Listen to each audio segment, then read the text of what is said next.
Hello the internet, my name's Laura, welcome back to my channel. Today we're going to do a little bit of an update. I had put some begonia leaves into it's an old drink container. If you were watching one of my older, I think it was my top 5 houseplants of February video, you saw me, because that was one of my top 5 houseplants, was this begonia case. Anyway, we're going to do an update of that today. I feel like I can show some progress on it. I'm going to put down at the bottom when it was that I actually first started this little terrarium propagation thing. And that way I know exactly how long it's been. I don't remember. It's got to have been more than a month at this point.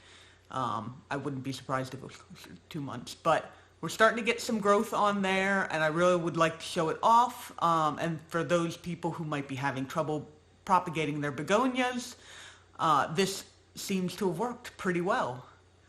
So I am going to show that off, and if you're interested in seeing that, stick around.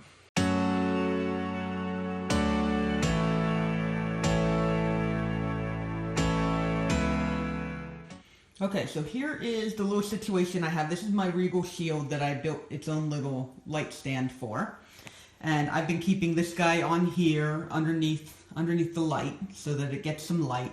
And as you can see, this is just an old glass drink dispenser thing that, I don't know, we stopped doing as many parties, we weren't really using it, and I was like, oh, it's like a glass terrarium, so that's what I use it for. And as you can tell, you know, it's keeping the moisture in there. Whenever it was that I started this, I put some water in there. I have not put any more water in there since that happened. I guess that's how a terrarium is supposed to work, but I don't really ever do terrariums, so I don't know. It amuses me that I've never had to water it, but it's also great because it means I can't forget to water it. So we're going to take off the lid. We're going to look at what's going on in here. And I have no idea how I'm going to be able to get this video. Okay, so from up here you can see I have my Begonia Etna, which is the black one with the pink leaves, or the pink spots on it. And you can see that has got a whole bunch of leaves coming out here. I'm not sure how many plants that is. These leaves have they are definitely, I'm pulling on that, and there are definitely roots down in that sphagnum moss. These ones over here don't seem to have any spots on them, and then these ones only have little bitty spots. I don't know if that's indicative of, the plant is not going to have many of the pink spots on it when it grows up, but that would be kind of sad if that were true. Either way, it was a success. I have more plant. And then over here on the other side, you can see that was a leaf that had fallen out at one point when I was bringing it home. And I stuck it in some water and it started rooting. And then I kept running into the problem because I had it hanging over the lip of the jar, with the leaf hanging on the edge, the hanging on the edge, so that it wouldn't fall too far into the water. And then the water level kept getting too low. So I decided to just stick it in here. And after I did, I now have a third leaf coming in. Let's see if I can get closer so you can actually see. See that third leaf coming in down there? That's so cute, right? So those are that guy. This is my Begonia Peter Piper. I wonder how the sound sounds in there, because I have it down in the glass jar. We'll find out, I guess. I might have to do a voiceover. But anyway, as you can see under here, this is the one that took the longest to do anything. But as you can see, there are definitely some little guys coming in here that are growing, and this one as well. If I try and pull on it, it's cemented pretty well in there. And we're going to turn this. My Begonia Breakdance, right, has... Hold on, my finger's in the way. No fingers. You can see those little leaves come in there. They were actually growing under the leaf for a little while, and they finally started coming out. Then there's these two green leaves here. They're actually growing out of, what it looks like they're growing out of the vein on the very top. I don't know if you can see this guy right here. Let's see, that little green guy right there is actually growing out of the vein. like on top, not at the edge, because I know they grow out at the edge, and then there's some more down in here. There's some leaves there, and this guy here is also just growing out of there. So it looks like I've got some guys coming. The Etna definitely grew a little bit faster than the other ones. Like the other two, they're just now starting to have some babies come out of them. But either way, it looks really good. It still smells great in here. It actually looks like the sphagnum moss might be starting to grow. I don't know if that's a problem or not, but so far everything's been healthy, so I'm not super worried about it. And I figure until something looks like it's actually going wrong, I'm not really going to worry about it, because so far it's been working really great. And I'm definitely going to wait for it to get a little bit bigger before I move these guys into any kind of like pot outside of the terrarium.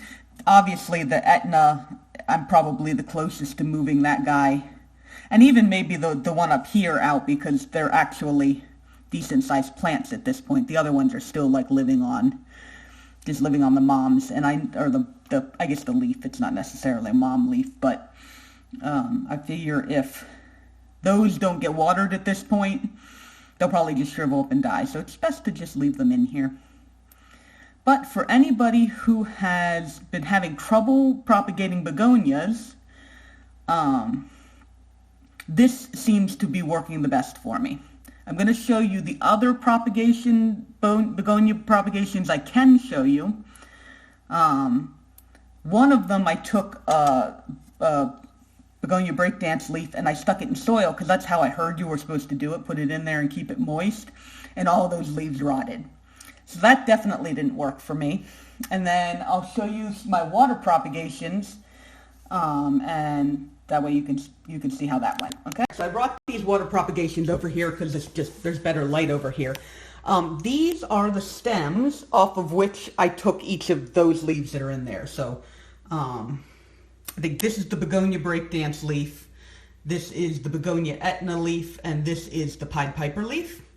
And these have been in here as long as those guys have been in there, because I just stuck these in water the same day. And you can see there's a little bit of root starting on the end of that. That is totally out of focus. There we go, that's a little better. That's the Pied Piper leaf. I got, looks like a little bit of a leaf maybe starting on the end of the Etna leaf. And I think there is a little root coming off the top of that breakdance leaf. So compared to, and I mean, these guys have basically been in water, like, because they're kind of sitting down at the bottom, but compared to what you saw in there and how much growth there is there, and if you think it might be because, you know, they don't really have many leaves on them, this guy I stuck in there the same day, and he has basically the same amount of roots going on at the bottom of that, and he is a full leaf thing going on. So like I said in my previous video, am definitely a fan of this sphagnum moss in a terrarium type of propagation, because it seems to be working really, really well compared to any kind of water propagation. So if you're trying to get your begonias, and you don't even need something as big as this, I will show you the other thing that I have propagating right now. This, I'm not sure if you can actually tell, is a container that I got some Chinese takeout in. And it had a clear plastic lid. And I put some sphagnum moss in there. I watered the sphagnum moss, and I put these little guys in here. These two. They have been in there for at least 2 months, if not longer. I have not watered this thing at all. And they're growing roots, they're doing well, the leaves are super happy and green, they've got all these roots going on. And I just recently put these other things in here because I'm like a fan of the sphagnum moss like propagation at this point. So I've got some things in here that I'm trying out. And yes, I am trying these. Here are all succulents. because I've been having very good luck with my Haworthia succulents upstairs being in sphagnum moss. And so I am now giving this a shot.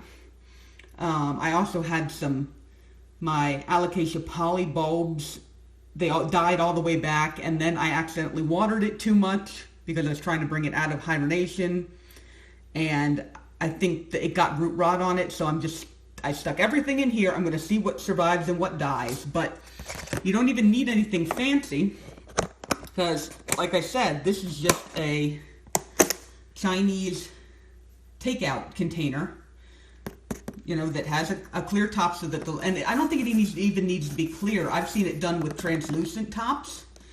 And so you can do the sphagnum moss and then do, as long as you've got, you know, something that goes over top of it to keep the moisture in, you can totally do that. So good luck with your own propagating. Hopefully you have learned something from my success, because, you know, I haven't had a lot of success up until now, but I'm starting to have some more success. If you like this video and it helped you, go ahead and give me a like. And if you'd like to see how these things all keep progressing, go ahead and subscribe so you can stick around. And thank you very much for spending some of your time with me today. I will see you guys in the next video. Bye-bye.